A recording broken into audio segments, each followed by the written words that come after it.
actuellement, le coding de la communication du Burkina est en Yoruba, et en Mor, et en Fulani, et dans le Mossi.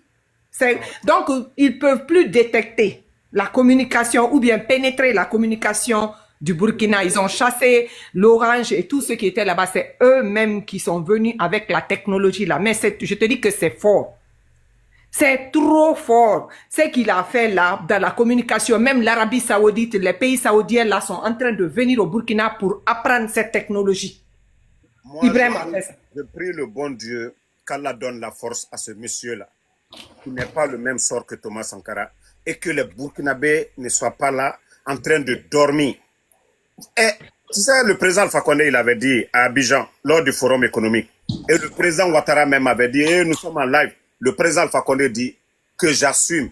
Il a dit c'est les multinationales, les sociétés, les entreprises. Regarde, arrivant au Niger, imagine, chiffre d'affaires annuel, on parle de 300 milliards. L'État nigérien n'arrive même pas à avoir 1 milliard. Et pourtant, ce sont ces compagnies-là qui payent de l'impôt à l'État français pour développer leur pays.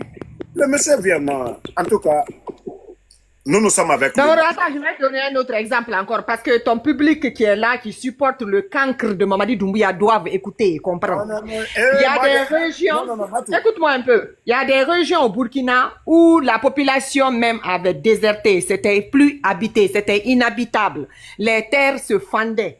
Il n'y a pas d'eau, il n'y a pas eu d'eau d'abord, ça fait des décennies. Burkina, et Ibrahim Traoré est parti tirer l'eau des Nils, le fleuve le Nil, ceux qui connaissent le Nil, pour faire rentrer à travers le canal l'eau dans ces villages-là. Actuellement, les villages-là font partie des zones d'agriculture qui ravitaillent tout le pays. Tout est devenu vert là-bas.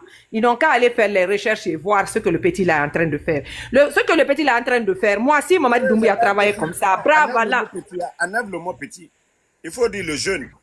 Voilà. Si le jeune, je m'excuse du terme, hein, ce que le capitaine est en train de faire, il faut même le dire. C'est trop diminutif pour notre président.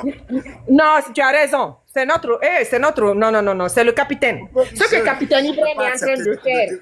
Voilà, diminutif. Tu sais comment on s'oublie, parce que ce sont nos jeunes frères. Bref, ce que le capitaine Ibrahim est en train de faire là, si Mamadi Doumbouya faisait ça, moi je ne sais pas pourquoi nous, on allait se mettre contre lui. Ce qu'il est en train de faire pour la Guinée, si tu aimes la Guinée, si Mamadi Doumbouya travaillait comme ça, pourquoi on va être contre lui? Mamadi Doumbouya est là, le pays, j'ai un ami qui il a travaillé avec le consulting firm pour les Rio Tinto, là, il est aux États-Unis ici, mais il était parti en Guinée, Damaro. Il a dit que, mais est-ce que vous avez vu comment les multinationales là sont en train de détruire la Guinée? Que c'est comme s'il n'y a pas d'État en Guinée. L'exploitation est sauvage de nos ressources naturelles. Ils sont en train de détruire l'environnement. Mais attends, que c'est comme s'il n'y a pas d'État en Guinée. J'ai dit, mais Mamadi, ce n'est pas son problème. Quand on disait ça au début, les Guinéens croyaient qu'on est là pour juste critiquer Mamadi. Mais on vous a dit qu'il n'a pas la compétence de gérer un État. Il n'a pas le niveau de gérer une administration. Les gens se sont mis à nous insulter père et mère. C'est pour cela, à un moment, même moi, je me calme, je regarde les choses. Parce que je me dis des fois que chaque peuple mérite son président. Chaque peuple mérite son chef. Je ne crois pas que la Guinée mérite mieux que ce que nous avons. Vous allez me dire que Ibrahim Traoré est un intellectuel. Je suis d'accord, mais ce n'est même pas question d'intellectualisme first. Mais c'est question de patriotisme. Il aime son pays, il aime son peuple. Mais Mamadi s'en fout du peuple de Guinée. Mamadi n'a pas pitié du peuple de Guinée. Il faut qu'on se dise la vérité. Parce que la souffrance que ce peuple-là est en train d'endurer actuellement, si le monsieur-là aimait ce peuple-là, je te jure, il aurait levé le petit doigt. Regarde ce que Sigiri est en train de traverser. Regarde ce qui se passe à Simandou. Conakry, regarde toutes les calamités qui sont en train de s'abattre sur la République de Guinée. Et vous allez nous dire que ce pays-là est dans les mains des personnes qui doivent vraiment la gérer? Moi, je ne crois pas. Donc, ce que tu es en train de dire, c'est plus que... C'est-à-dire, la réalité est plus que ça. Quand tu vois tout ce que le monsieur est en train de faire actuellement au Burkina, il est à saluer et que Dieu donne la chance à tous les pays africains d'avoir des leaders comme Ibrahim Traoré. Parce que là, Ibrahim fait la fierté de l'Afrique. Honnêtement. La formation des pionniers de la révolution déjà. Tu vois, les élèves, les bacheliers, tout le monde, ils sont en train d'initier. voilà, préparer les mentalités.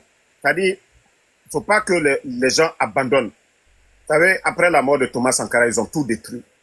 Ils ont tout détruit. Le président qui est venu après Thomas, ils ont tout détruit, tous les programmes. Il n'a pas voulu parce qu'il a suivi, il a fait ce que les Français voulaient, détruire et la révolution, tout ce qui a été mis en place. Donc, actuellement, c'est ce qu'ils ont repris. Et voilà, avec les bacheliers et les enfants, souvent même dans les écoles primaires. J'ai vu des images hier. Là, Eli Kamano même il était sur le terrain hier.